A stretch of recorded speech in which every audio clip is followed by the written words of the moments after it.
No, not really. I mean, sometimes the safety car has been very nice to me as well in my career. So sometimes you win, sometimes you lose. It's how it goes in racing. 2 laps left. Verstappen was closing in for the kill then.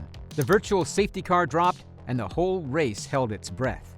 The Ferrari to go defensive. He'll be heaping the pressure on. It's all on turn 1 the next lap. Leclerc struggling for traction out of 6. And the virtual safety car is deployed to neutralize the race. The crowd in Mexico could feel it. Verstappen was closing.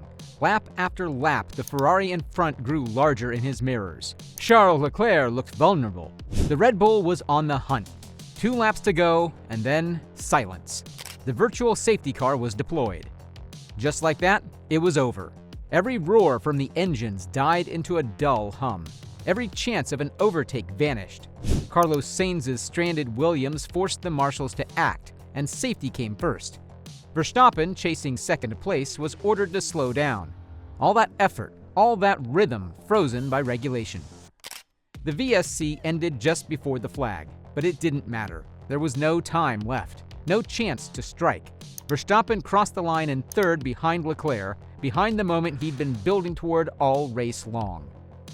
No shouting, no tantrum, no radio rage. Verstappen's response was calm, too calm for a man robbed of a final attack. He shrugged and simply said, "You win some, you lose some, right?" That's not the Verstappen of 2021, who fought fire with fire. This was a driver who's learned that anger doesn't fix physics. The timing was cruel, but it was racing. Some weekends you get the luck. Some weekends, the clock beats you. Reporters tried to bait him afterwards, asking if the FIA's timing was unfair, if the VSC ruined his chance. He didn't bite. He looked almost detached, philosophical. "That's racing," he said. "We couldn't have done anything different." It wasn't a defeat. It was perspective, the kind that only comes after years of being the hunter and the hunted. To understand that calm, you have to understand the chaos that came before it. This was not Red Bull's weekend. From the moment practice began, Verstappen complained that the car felt off. The RB21, usually a weapon, was twitchy and unstable. During qualifying, he said it was undrivable. Fifth on the grid felt like a loss in itself. The start was brutal. The opening lap looked like a war zone. Verstappen found himself dancing on the edge of disaster, tires on the curb, wheels nearly brushing the grass. He later admitted he almost lost it completely. Somehow he didn't. That's experience. That's instinct. From there, it was survival mode. Every overtake had to be clean. Every move had to count. He clawed forward lap after lap against a car that refused to behave. And by the time he reached third place, he had turned what looked like a nightmare into a masterclass in control. Leclerc's Ferrari was the wall Verstappen couldn't climb. The Red Bull had pace, but not enough. The Ferrari had traction in all the right places. And in Mexico, traction is king. Verstappen closed the gap with every straight, but in the corners, the red car held its ground. Then came the break he was waiting for. Leclerc's tires were fading. The time gap fell under a second. The crowd rose. This was it. One final push for second place. And then came the call. Virtual safety car deployed. The timing couldn't have been worse. It's as if the race itself turned against him. Verstappen slowed down, hands tight on the wheel, staring at the delta on his steering screen. For 2 laps, the tension built, and when the VSC finally ended, there wasn't enough road left. He finished less than 2 seconds behind. 2 seconds that could have been history. Old Verstappen would have exploded. He would have called it unfair. He would have questioned the timing, the marshals, maybe even fate. But this Verstappen, the 2025 version, looked like a man who had finally learned to breathe under pressure. His words after the race showed that. "It's part of it," he said. "We had a good recovery. We didn't lose much. No bitterness, just acceptance." For a man chasing a 5th world championship, every point matters. Yet he knew that the real battle wasn't lost in Mexico. This was Max at his most dangerous, composed, patient, and utterly focused on the bigger picture. He knew third place wasn't defeat, it was survival. Every champion learns that sometimes you don't fight the race, you fight the season. I mean, I lost 10 to Lando, if you look at it like that. So, I said before the weekend, everything needs to go perfect to win. And this weekend didn't go perfect. So that's your answer. I think it's going to be tough, but let's see what we can do on other tracks. After Mexico, Verstappen sits 36 points behind Lando Norris with 4 races to go. That's not ideal, but it's not over. The difference between second and third in Mexico? Just 1 point. 1 point that, yes, could matter later, but not enough to define a season. What matters now is momentum. Verstappen has it.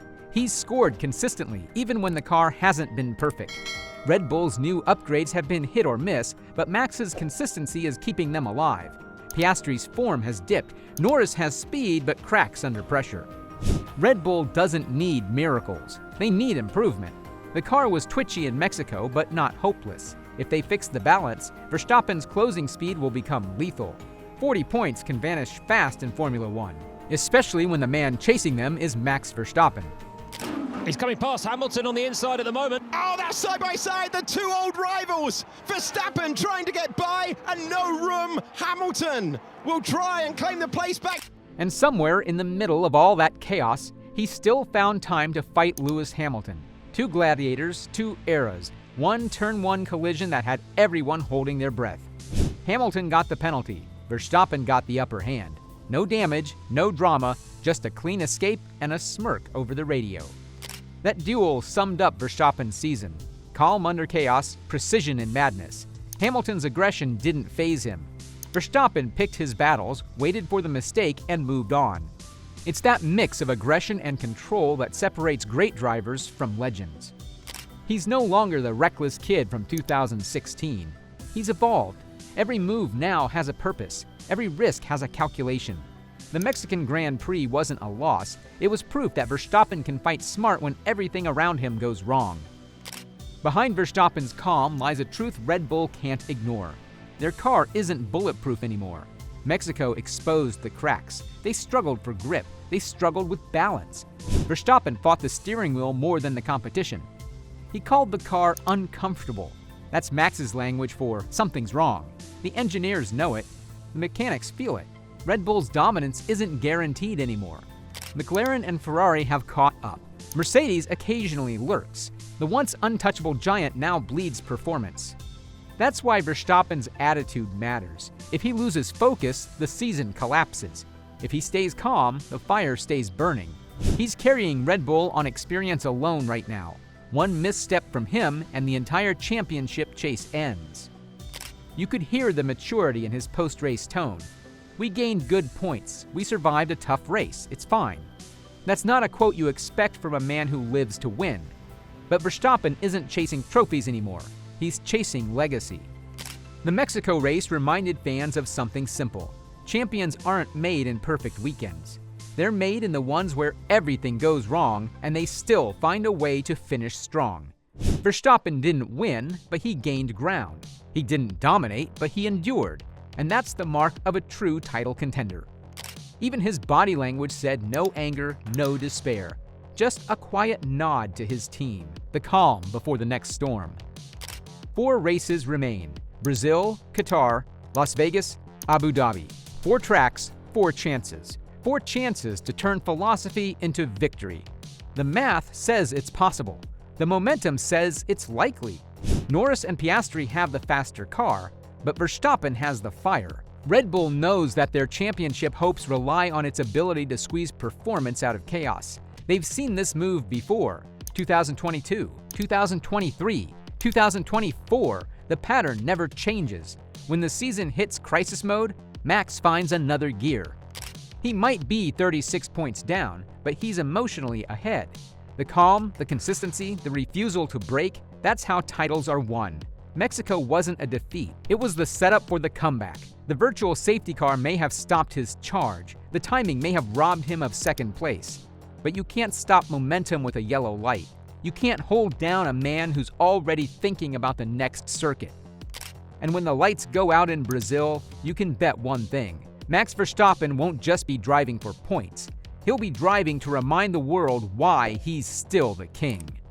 The chase continues. Mexico didn't stop him, it only woke him.